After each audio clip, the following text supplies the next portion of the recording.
वालेकुम। डॉक्टर इनाम दोबारा आपकी खिदमत में हाजिर हूँ। मैंने आपको बताता रहता हूँ, मैंने एक्सरसाइजेज बताई हैं, बाजुओं की एक्सरसाइज बताई हैं कि बाजुओं की एक्सरसाइज मेरे ख्याल में, मेरी थ्योरी यह है कि बंदरों में दिल की तकलीफ इसीलिए कम होती है कि उनकी आम एक्सरसाइजेज ज़्यादा हैं। तो आम एक्सरसाइजेज में मैंने बताया था कि मिनी जो एक्सटर्नल कार्डियक काउंटर पल्सेशन वाली थ्योरी काम करती है। इसी तरह मैंने देखा है कि मैं लोगों से कहता हूँ सांस ले तो बड़ी शैलो ब्रीदिंग करते हैं, हल्का सा सांस लेते हैं। तो मैं कहता बाबा डीप ब्रीदिंग किया करें। बाहर तो दुनिया में ब्रीदिंग एक्सरसाइजेज हैं, लोग क्लास जो इंस्ट्रक्टर होते हैं लोग इकट्ठे कर लेते हैं, $10-10 ले लेते हैं कि जी 15-20 लोग बैठे हैं, कहते हैं जी मैं ठीक है आप मेरे साथ ब्रीदिंग एक्सरसाइज करेंगे, कुछ समझाते हैं।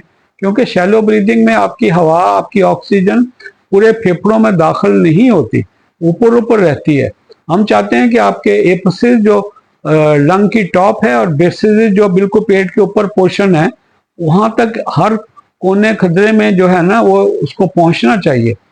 तो मैं ब्रीदिंग एक्सरसाइज के बारे में कुछ टिप दे रहा हूं जो मैं कहता हूं कि बजाय आप पैसे ज़ाया करने के इंस्ट्रक्टर के पास, आप सीधा सिंपल बैठ के बेशक टीवी देख रहे हैं कुछ देर के लिए ना एक्सरसाइज किया करें। एक तो सिंपल एक्सरसाइज ये है कि मैं उनको बताता हूं कि जब मैं हाथ ऊपर उठाऊंगा, इसके साथ आपने सांस अंदर लेना, अंदर लेना, अंदर लेना, और जहां तक ले सकें। फिर जब मैं हाथ रोक लूंगा तो वहां पे आपने ब्रीदिंग आउट या इन नहीं करनी, रोके रखें, रोके रखें, जितनी देर रोक सकते हैं। इसके बाद आहिस्ता आहिस्ता बाहर निकाल दें। एक ये हो गया किस तरह करना है। दूसरा ये है कि आप बेशक, क्योंकि हमारा ब्रीदिंग के लिए नाक बहुत ज़रूरी है, माउथ ब्रीदिंग भी कर सकते हैं, लेकिन माउथ ब्रीदिंग में एक तो ड्राइनेस होती है और जो हवा नाक में से गुजारने का फायदा दो हैं। इसके अंदर बड़ी गारें सी होती है, मैंने उसको देख के हैरान रहा, मेरा तो ख्याल था सीधा है, लेकिन अंदर उसके वो हम उसको कौंके और ऐसे की चीजें कहती हैं, जिसमें से जब हवा नाक से गुजरती है तो वो वादी की तरह पहाड़ पे चढ़ती है, नीचे गिरती है, ऐसे करके फिर अंदर जाती है। और हमारी जो हवा का कांटेक्ट और ब्लड के दरमियान में एक बहुत बारीक झिल्ली होती है, जिसमें से उसके अंदर थोड़ी मॉइस्चर भी आ जाती है और थोड़ा सा हवा गर्म भी हो जाती है, इसलिए उसको नाक में से गुजरना बहुत ज़रूरी है। आपने देखा होगा कि हम किसी को, मरीज को ऑक्सीजन लगा रहे होते हैं तो वो थ्रू वाटर, वो बबल होते हैं उसके थ्रू उसकी जाती, क्यों कि हमारा जो सारा निज़ाम तनफ्फुस है ना वो ड्राइनेस को उतना बर्दाश्त नहीं करता। तो कुदरत ने तो नेचुरल बंदोबस्त कर दिया कि हमारे नाक में से हवा गुजर के जाए और वो मॉइस्ट भी हो जाए, यानी गीली हो जाए और थोड़ी गर्म हो जाए, जो फेफड़ों के लिए प्रोटेक्टिव है। दूसरा मैं कहता हूँ अब आपने जब ये मुकम्मल कर लिया, उसके बाद एक नॉस्ट्रिल को, एक नथने को बंद कर ले, उंगली से ज्यादा दबाव नहीं कि नाक टेढ़ी हो जाए, सीधा हल्का सा दबा के फिर इन ब्रीज करें। उसी तरह लंबा सांस लें,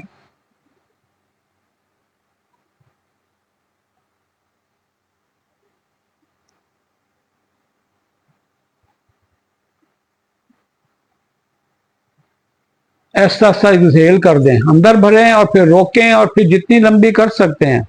कोई आपने कह लें, अब टारगेट कर लें कि मैंने सुबहान अल्लाह कहना है। कितनी बार कह सकता हूँ? 11 बार, 13 बार, 20 बार, 21 बार। जितना स्ट्रांग आपके फेफड़े होंगे उतने ही ज्यादा ये हो जाएगा। आपने कई बार वीडियो देखी होंगी कि जी वो कोरोना हो गया, लंग की कैपेसिटी कितनी है, बजाय स्पायरोमीट्री करने के। मुझे आज तक उसकी कभी समझ नहीं आई है। मैं तो रिपोर्ट देख लेता हूँ कि उसके अंदर होता है कि कितनी आपकी जो लंग्स की कैपेसिटी कितनी है, आप कितना ब्रेथ के लिए आपका, वो तो उसके रिस्ट्रिक्टिव डिजीजेज और दमे शमे में वो लोग करते हैं। लेकिन आप ये करें, फिर दूसरी तरफ नथने पे हाथ रख के फिर यही रिपीट करें, इसमें कुछ नहीं जाता है। फारिग टाइम में करें, आपके फेफड़ों में ऑक्सीजनेशन अच्छी हो जाएगी। जहां जहां आपके हवा नहीं जा रही उस, क्योंकि अगर छोड़ देंगे ज्यादा देर के लिए तो वहां पे एडिशंस बन जाते हैं। एडिशंस का मतलब ये है कि आपके जो एसिनाई होते हैं, जिसके अंदर एक्सचेंज होती है ऑक्सीजन और कार्बन डाइऑक्साइड, वो सिकुड़ने लगते हैं, उसके अंदर फाइब्रोसिस हो जाता है, यानी जुड़ने शुरू हो जाते हैं। अगर वो जुड़ के ज्यादा देर जुड़े रहेंगे तो फिर वो खुलते ही नहीं। तो आपकी जो लंग्स की कैपेसिटी है ना वो रिड्यूस हो जाती है, जो कि अच्छी चीज नहीं है। सिंपल ब्रीदिंग एक्सरसाइजेज में आपने नाक से ब्रीथ करना है पहले, और ये एक बार नहीं कई बार कर सकते हैं। एक नथने से करें, दूसरे नथने से करें, तो इसका आपको इंशाल्लाह बड़ा फ़ायदा होगा। उसके बहुत ज़्यादा फ़ायदे हैं, आप अपना ख्याल रखेंगे और ये भी करने की कोशिश किया करें, बल्कि दूसरों को भी करें। कंपटीशन कर सकते हैं एक दूसरे के साथ बैठ के, तुम भी करो मैं भी करता हूँ, देखता कौन ज़्यादा लंबा सांस ले सकता है, कितनी देर रह सकता है। घड़ी है तो उसके ऊपर टाइमर लगा के देखें कितने सेकंड मैंने होल्ड किया, कितने सांस सेकंड मैंने इन ब्रीथ किया। जो ज़्यादा है बेहतर है, होल्ड करना ठीक है, थोड़ी देर होल्ड करके फिर आप ऐसा ऐसा करके उसको निकाल दीजिए। अपना ख्याल रखिएगा। अल्लाह हाफिज़, अस्सलाम वालेकुम।